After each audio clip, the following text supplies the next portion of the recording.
Selamat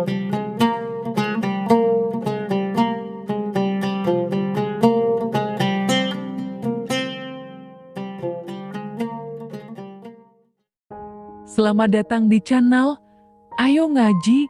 Sebelum Anda mendengarkan, ada baiknya tenangkan perasaan Anda dan nyamankan posisi tubuh Anda. Jangan lupa disertai juga dengan mengucapkan basmalah. Selamat mendengarkan. Ini tentang emansipasi wanita.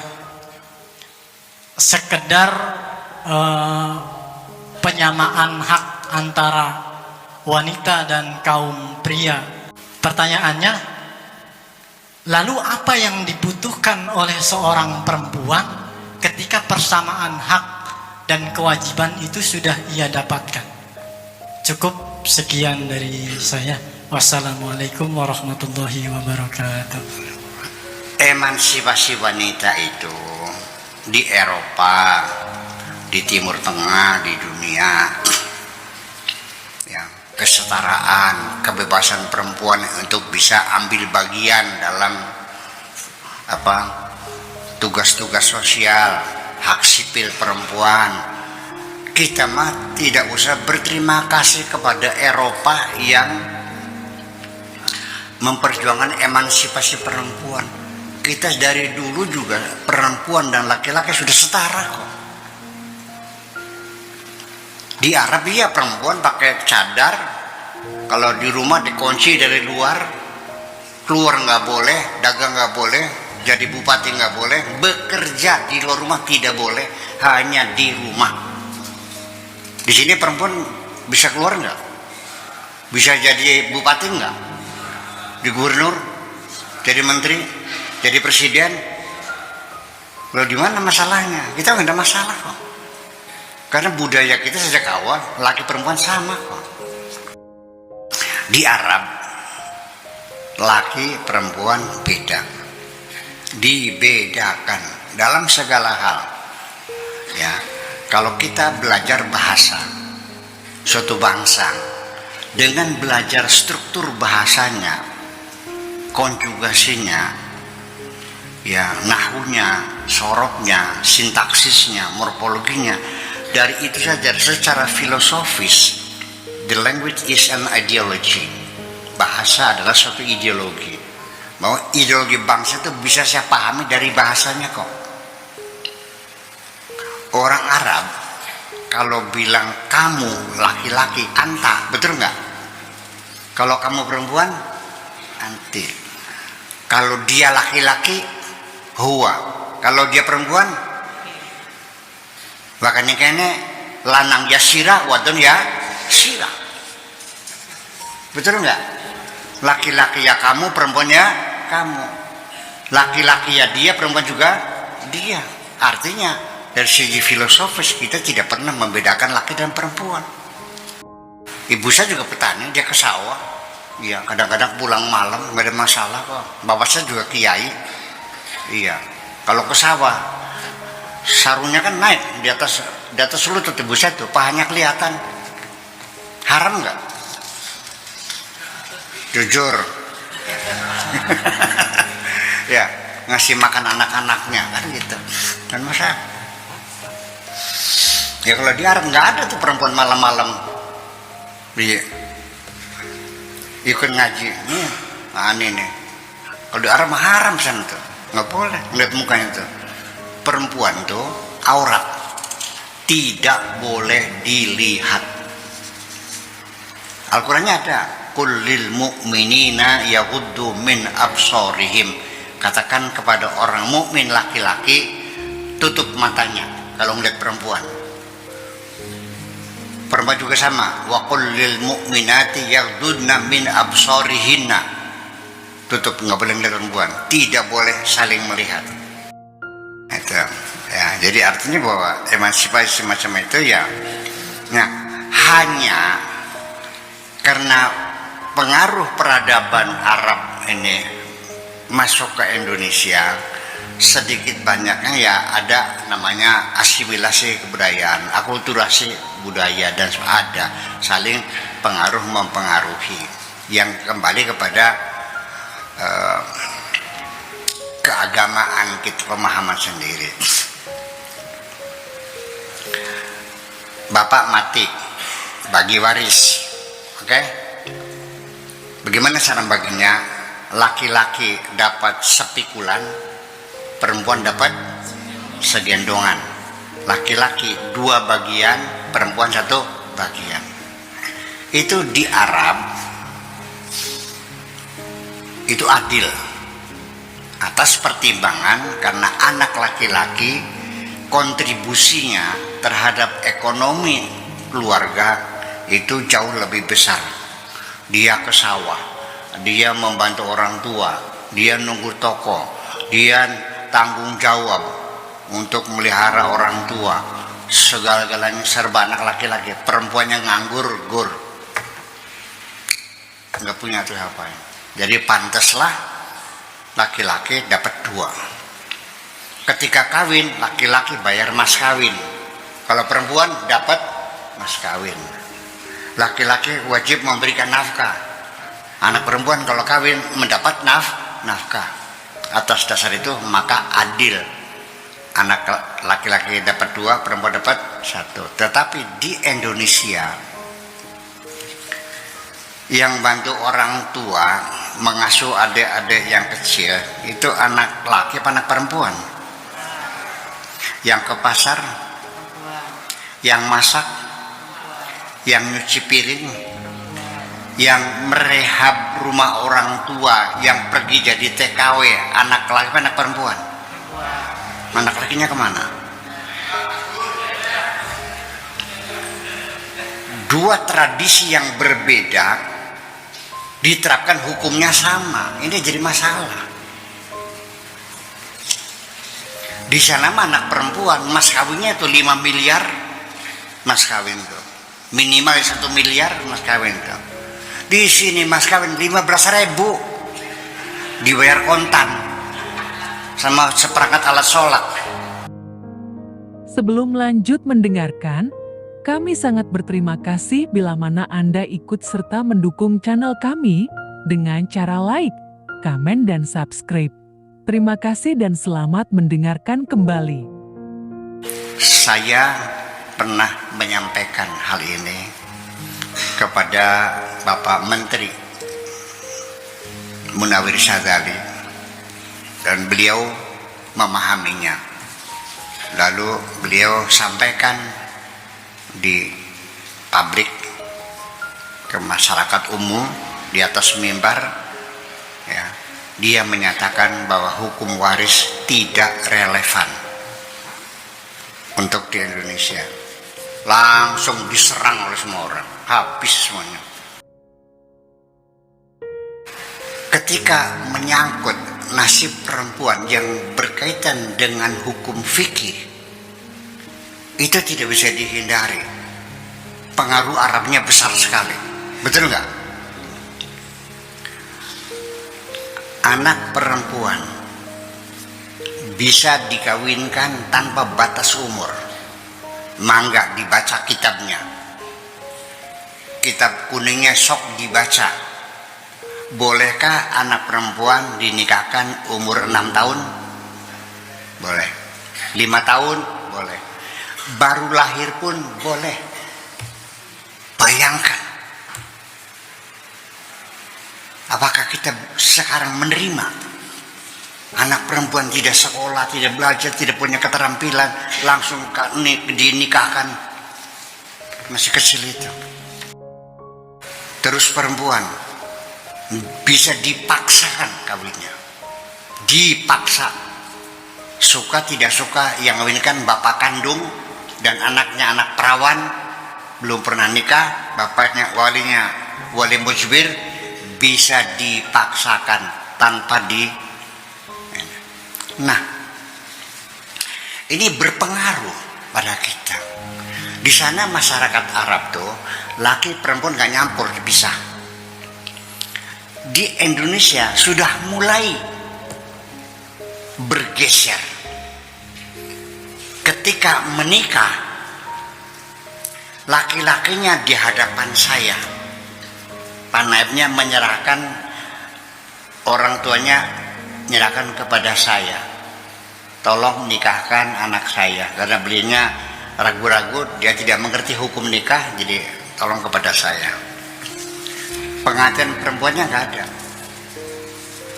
Bayangkan, sudah mulai bergeser bahwa di acara pernikahan ijab kabul dengan pengantin laki-laki, perempuannya belum keluar, alasannya masih haram, belum nikah, tidak boleh berdampingan.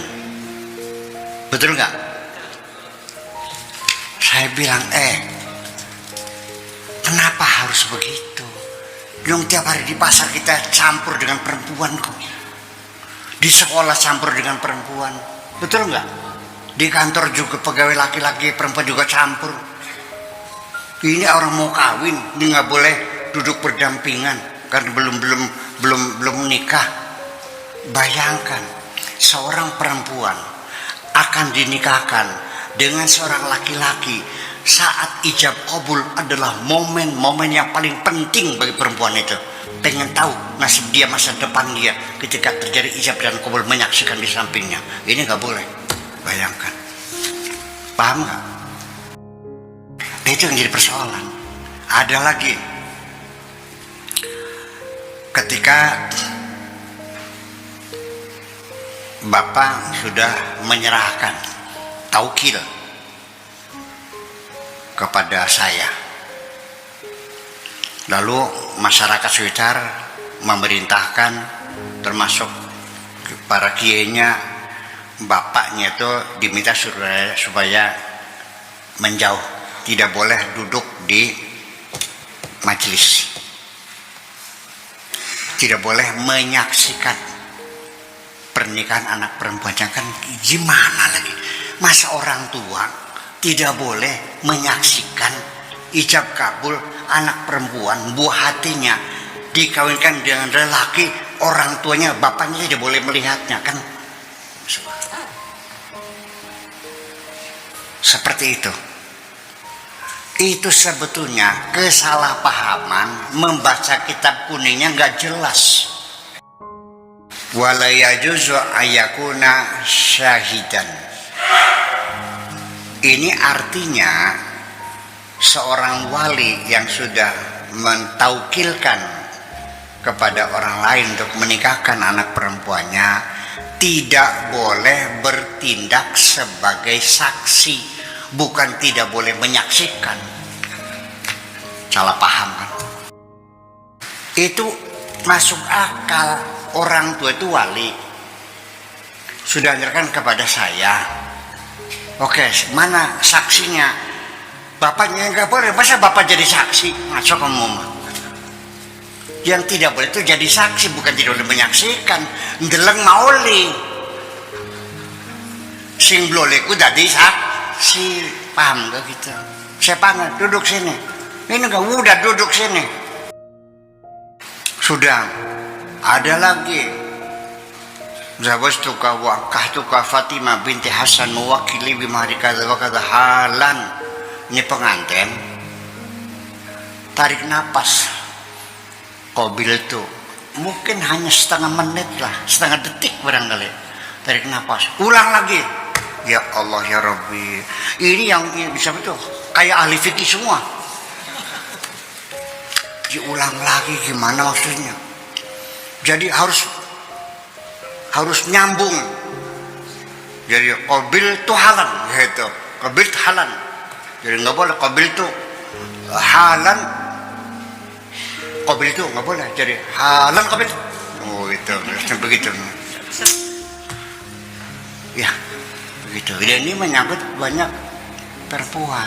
Jadi itulah saya berulang-ulang mengatakan bahwa emansipasi perempuan, hak-hak sipil perempuan di Indonesia sudah mendapatkan hak sipil sepenuhnya, ya kan? Hanya ketika berurusan dengan hukum fikih, disitulah terlihat ada perbedaan laki dengan perempuan. Betul nggak begitu? Iya, itu masalahnya. Kalau anak laki-laki kawin aja nggak ada urusan, tapi kalau anak perempuan harus pakai wali. Betul nggak? Ya kenapa? Ya perempuan, iya kenapa perempuan ini? Jadi martabat perempuan kan direndahkan. Itu persoalannya, boleh bagaimanapun. Maksudnya begini,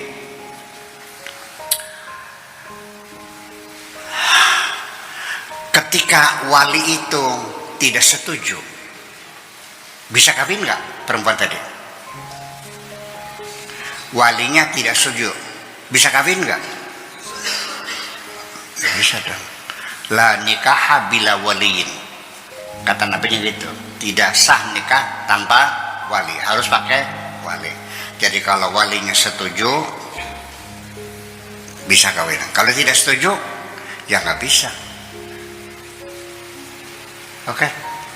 Nah, kalau seseorang manusia ternyata untuk memilih teman hidupnya tergantung pada keputusan orang lain, berarti dia merdeka belum?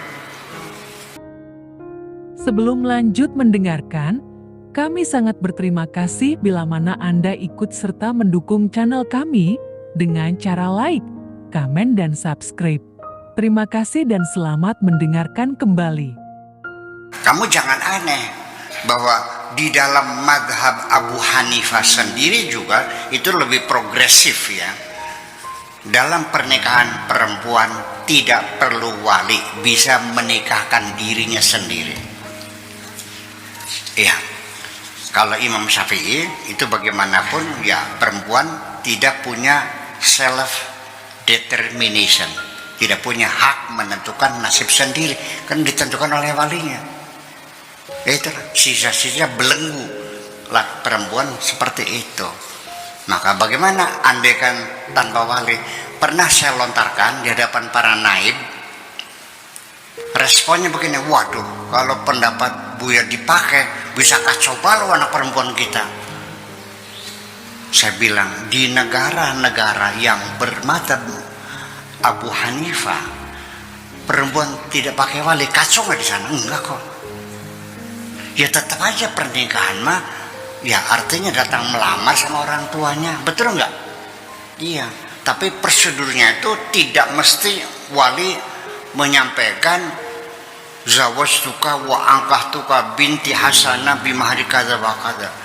Nggak seperti itu, cukup laki-laki perempuan datang ke notaris atau pengadilan, dibuatkan mau nikah, telah menghadap kepada saya notaris, alamat di sini, 2 orang yang saya kenal, 1 namanya ini, 2 namanya ini, kedua belah pihak menyepakati untuk menikah dan hidup bersama berbahagia dunia dan akhirat. Pihak pertama akan menyerahkan mas kawin sebanyak 1 miliar, yang kedua menerima terus. Sudah bacakan, setuju, setuju, tanda tangan, sudah selesai. Nggak ada sahabat suka maksud baca. Itu kan seremonial, paham nggak? Paham nggak?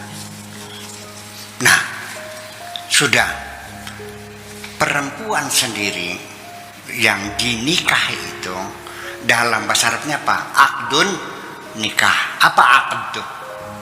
Bahasa Indonesianya kontrak. Paham nggak?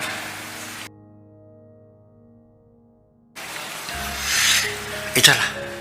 Jadi bagaimanapun ya kita ketika berurusan dengan keyakinan dan agama ya kita tidak bisa banyak berbuat, kan itu masalahnya juga kebebasan pribadi seseorang dong, betul nggak? Ya makanya sekali lagi emansipasi perempuan di Indonesia sudah ada sejak zaman dahulu, dan apa yang kita nikmati sekarang kebebasan perempuan bukan jasa mereka tapi jasa kita sendiri, leluhur kita sendiri. Terima kasih, itu aja.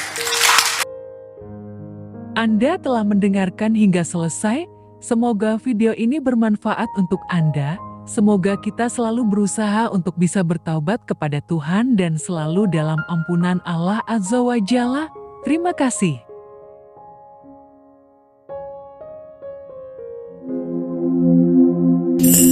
bagaimana caranya kira-kira selesai bulan puasa, semangat ibadah kita dua kali kita hadapi kita ini pada fase berapa nih? Kepedulian sosial terus